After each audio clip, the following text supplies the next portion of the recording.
Done in 10 easy steps. Elon Musk's unpublished master plan to take over the world. I'm Brian.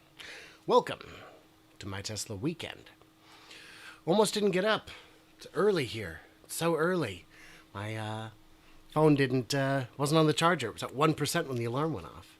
But I got my favorite mug. We're ready to go. Like my coffee, like I likes my women. So hot. Okay. I'm going to take a quick sip, but let's get started, shall we? Because it's a special one, you guys. Step one, you know this. Better manufacturing, better cars, 20 million a year, and power storage. Now, I know step one sounds like 4 steps, but it isn't, I promise. Better manufacturing is a big deal. Tesla flags paradigm shift in vehicle manufacturing as it looks to halve the costs of EVs. Yeah, the unboxed assembly. When they started making cars at the NUMMI plant, they tried to make them a little better, a little different in a new way. Didn't always work out. But still, the Model 3 became the benchmark. When Model Y came along, they started doing things yet different with the front and rear assemblies, with a floor pan that is the battery and the structure. And with the seats already attached, getting the seats in through the hole is tough. It's no fun. Manufacturing in a way that's going to result in a 50% reduction in production cost is going to help them dominate the world. Better cars. Now, the Cybertruck, you could argue, is ugly or dumb, but it's better. It makes sense. It's how you would build things from first principles if you didn't know what a car was and were just told, make it the best. There's a lot of legacy holdover stuff that just sucks, that just doesn't work. This will fix all of that. And the target of 20 million, Anne-Marie Baisden from Fitch Solutions, agrees it is a lofty target. Can it even be done? Can it even be done? Now, maybe not. I mean, we know it can. But it's never been done before. If you can get to 20 million production by 2030, you're on pace to take over the world. And then, of course, the stationary storage. Lathrop Megapack Factory can produce 10,000 megapacks per year. So these get rid of peaker plants. And this is only one part of the solution. Megapack is only one part of the stationary storage solution. 10,000 megapacks, that's like 1,000, that's like 100 peaker plants a year that you can take offline. Between 50 and 100 peaker plants a year. Times 10 years, that's 500 to 1,000 peaker plants a year. That means we're not just talking about cars. We're talking about being an energy provider. Well, batteries aren't, they don't make energy, they just hold it. Yeah, because sometimes there's more than enough. Not wasting it is huge. Not grounding it out or arcing it into the sky is huge. When Elon said Tesla could be bigger than Saudi Aramco plus other companies, he wasn't kidding. Especially when you look at how much money Saudi Aramco is losing on Lucid. That is a bottomless pit of money. Add to this the power walls.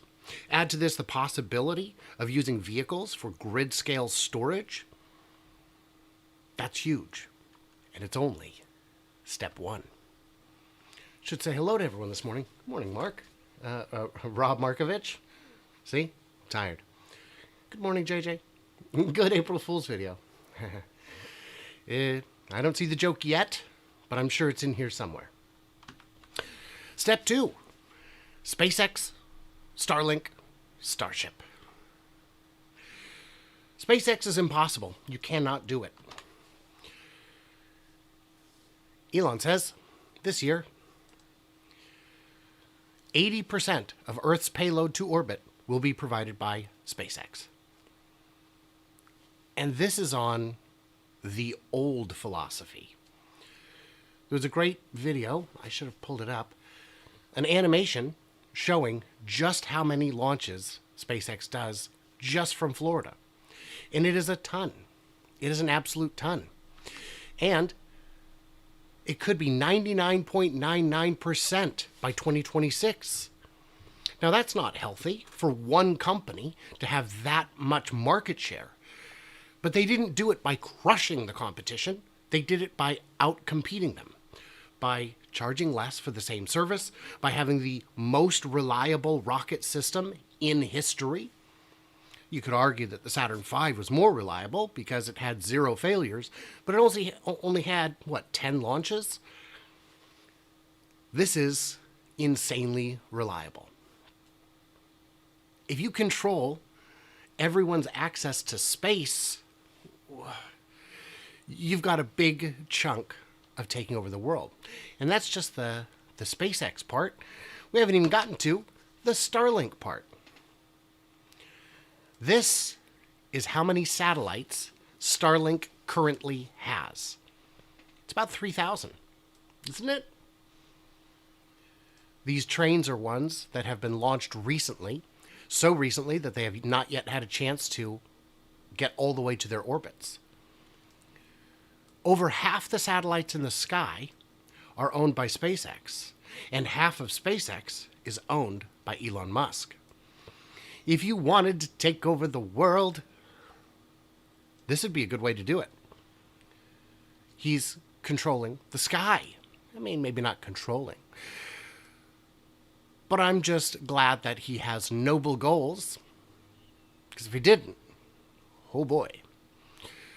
By the way, Starlink already has over 1 million subscribers worldwide. And it's only in, I think, 50 countries so far. More will come. And then there's Starship. Oh, she's so pretty. Starship is going to do for SpaceX what Model Y and the unboxed Generation 3 vehicle will do for Tesla, is doing for Tesla. It's going to take the already insanely low price of launch services and drop them even further. You know, with a Starship, you could put up the entire space station in 5 launches. The space station took 20 years to build. It cost $1 trillion. And if you've got the modules, you could get it put up for $100 million. For less than the price that you may have paid for a single satellite, you could have an entire space station the size of the ISS. Digital Blade Canada says, this is Skynet. I don't think we're going to get that far. Step 3, boring, boring, boring. Now, you could say, well, boring is moving very slowly. Boring isn't that big of a deal. It is moving slowly. They're trying to move quickly, but like all things big, it's hard to move quick. Projects under discussion. There's a lot of ones in here that show as canceled. But under discussion, there are a lot. San Jose, Miami, San Bernardino, Fort Lauderdale. And inactive or canceled, we don't know about which ones of these are inactive versus canceled necessarily. Baltimore, Chicago, Los Angeles, Australia.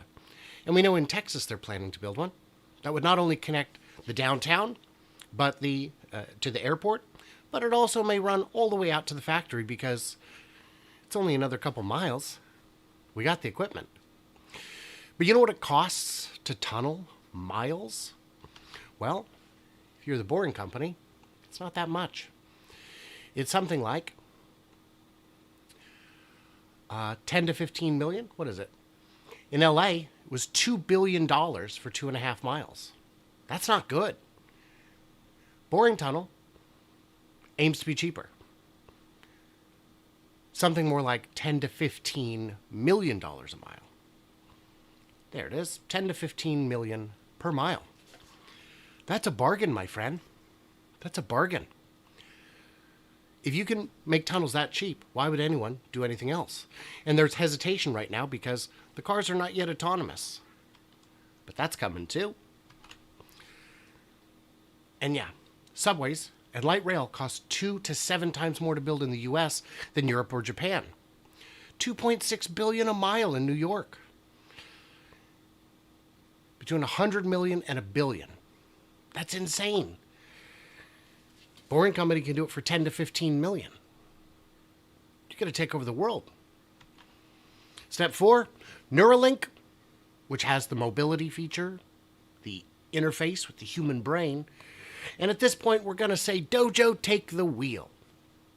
Take it. Take the wheel. The idea is, if Neuralink can help restore movement in people, think of what that's going to do for the millions around the world who don't have the ability to walk, who could get it back, who can't see but could get it back, who can't regain motion but could regain control over the world around them. That's huge. And if you look at the things that could be done with Neuralink, we're talking some great stuff. Visual prosthesis, telepathy, sort of, controlling stuff. Unlocking hidden creativity, maybe. Nostalgia on demand. Read-write capability for the brain. If this happens, this will be bigger than the advent of the internet. This will be bigger than Google Glass. Okay, maybe that's a bad example. And then, of course, Dojo. At some point, Dojo will take a greater role. It's great that our cars will be able to drive themselves, but if they can touch base with Dojo and say, by the way, there's some traffic coming up, skip it. It's not a big stretch to think about. Your smart maps, your Waze, your Google Maps already does that to an extent. This just goes a little bit further. It can take over a lot of these responsibilities. It could say on a road trip, boy, there might be a storm ahead. Not only am I going to reroute you, but maybe I'm going to charge you up a little sooner. Dojo can take a bigger role. And it can do that in mitigating power. We've already got Auto Bidder that manages when power comes and goes. We've already got it doing a lot of things within the Tesla universe, within the Elon X Corp universe. All those things, Dojo can take a bigger and bigger role. And why not? And yeah, it's a little bit like Skynet. We could rename it, I suppose. Step 5, relocate offshore. Now, here's the thing about taking over the world. I don't know if you know this, but it has kind of a bad reputation. You're going to face some regulatory challenges, no matter how noble you are, no matter how good you are. So you might need to relocate offshore, just to take some of that pressure off. Now, you can't just move SpaceX offshore. You can't do that. The minute you try and pack something up, you're going to face some blowback. So if you look at, here we are. This is Texas. And this is the Rio Grande, which is the border for Mexico. You can see that Starbase is just right here. It's just right on the other side of the Rio Grande. You can see Mexico from Starbase. So what you do is, you grab a boring tunnel. Let's see here. Let's go right here, maybe. Do I do this? Measure distance. Boop to boop. That is 386 feet from the Rio Grande to the Gulf here, to the bay, to the harbor. So what we do is, we put in a boring tunnel on the down low, and we blast it. Just blast it. That will redirect the Rio Grande into the Gulf here, into the bay, into South Bay. And what that will do is effectively move all of this land into Mexico. Bienvenido en Mexico, my friend. Welcome. The Mexican government will be fine with it, of course, because they're outgunned.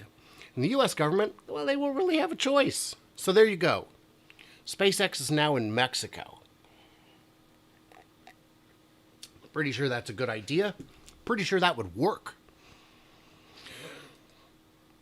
And yeah, this is where it explains the Rio Grande is the border.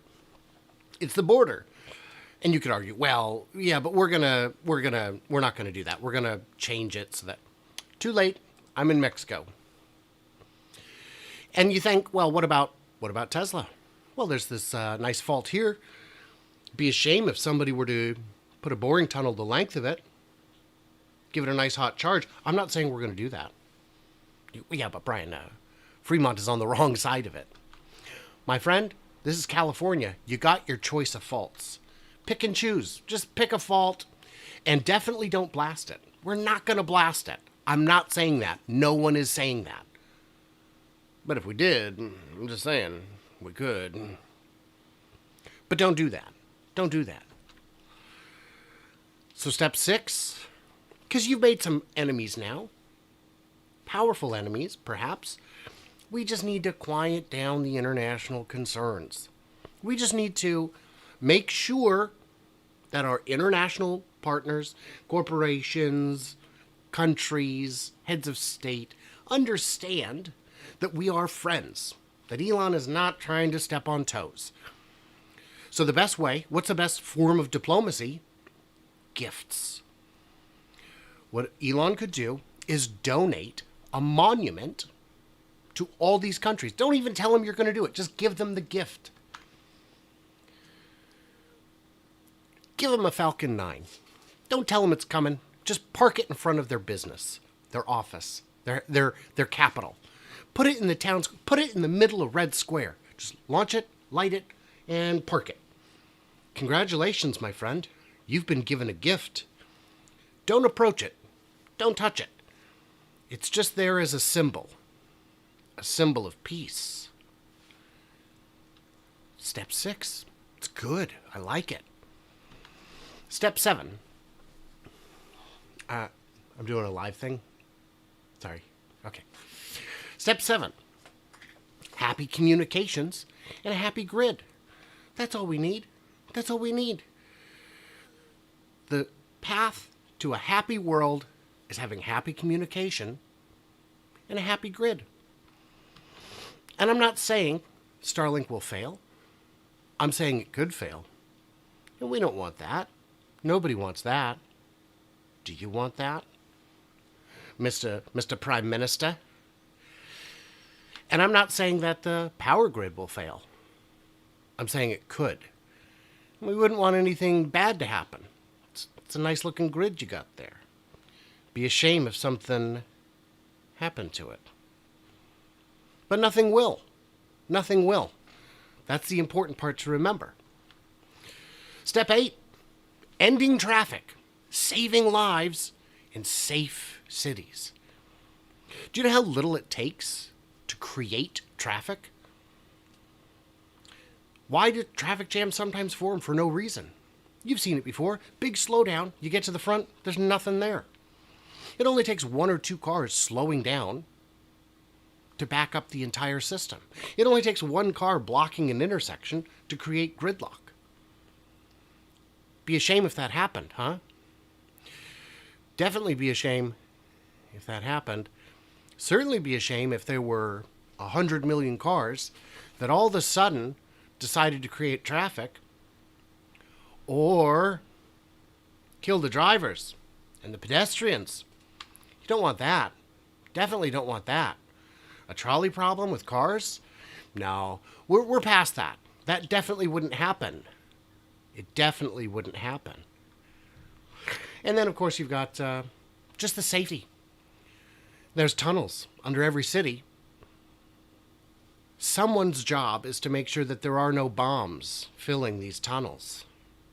Someone has to do that. And I'm not saying there's bombs in all these tunnels under your cities, wired up and rigged to explode if things don't go right.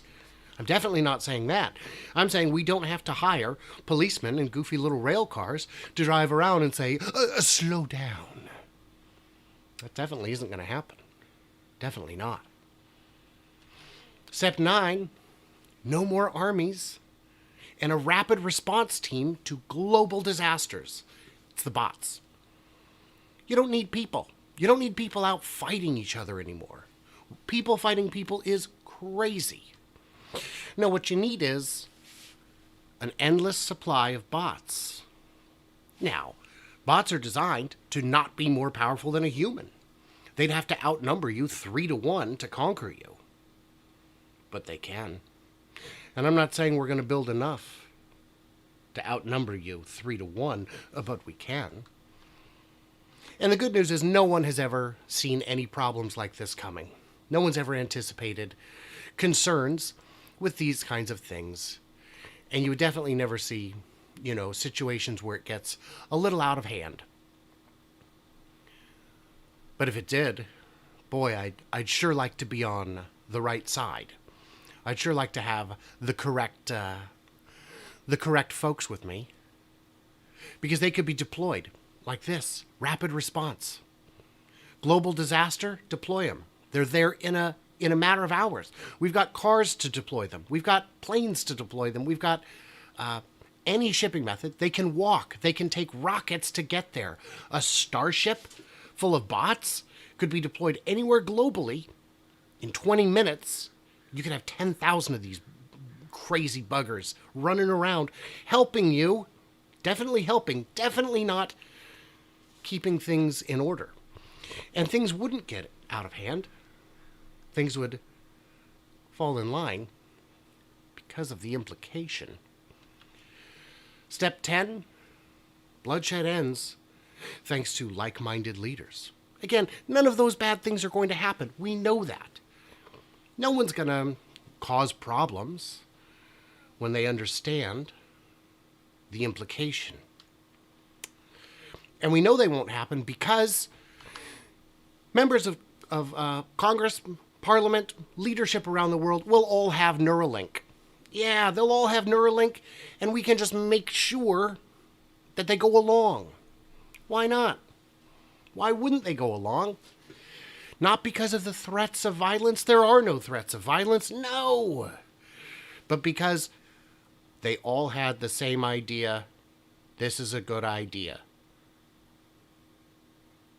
So that would work. I think that would work really well. And of course, Elon would still charge you $8 for Twitter because why wouldn't he? Why wouldn't he? So let's get into the Q&A. Got a couple minutes left before we get through it. What did I miss? What did I misunderstand? All that good stuff. Money, money, money. The man is creating the Iron Legion, but a hydrogen station is impossible. JJ, check the calendar, my friend. If this took you a year to put together, you need a better work ethic. This took me 2 years to put together, and it's because I wanted to create animations for a lot of this, and I've hired people at different times to make animations, and they didn't. And every time I thought I was done, some new product or process was revealed. So that's why it took so long.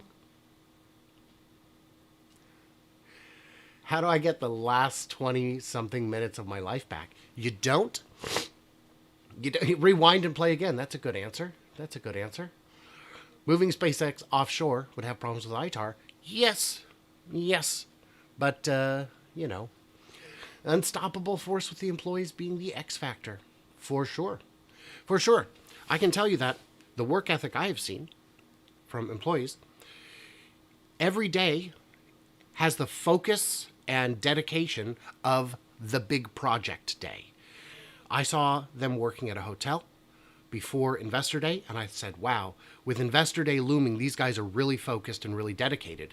And then I saw them 2 days after Investor Day at the same hotel working just as hard, and I realized, no, this is who they are.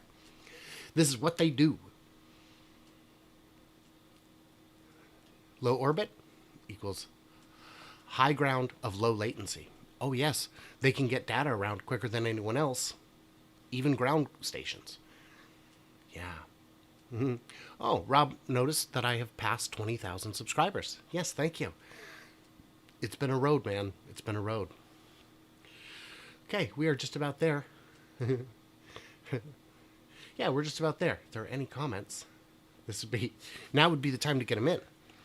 Because yeah, it is about that time. Okay. Cybervault has been revealed. Cybertruck-inspired home charging. Yeah. Yeah. That's the new main character. Very silly. Alrighty, guys. That's good enough. What did I miss? What did I misunderstand? Leave it all in them comments below. Stay tuned. Stay juicy. And I can't wait to hear from you, clever robots, on the flippity flop. I don't know. Happy new month of April, you guys.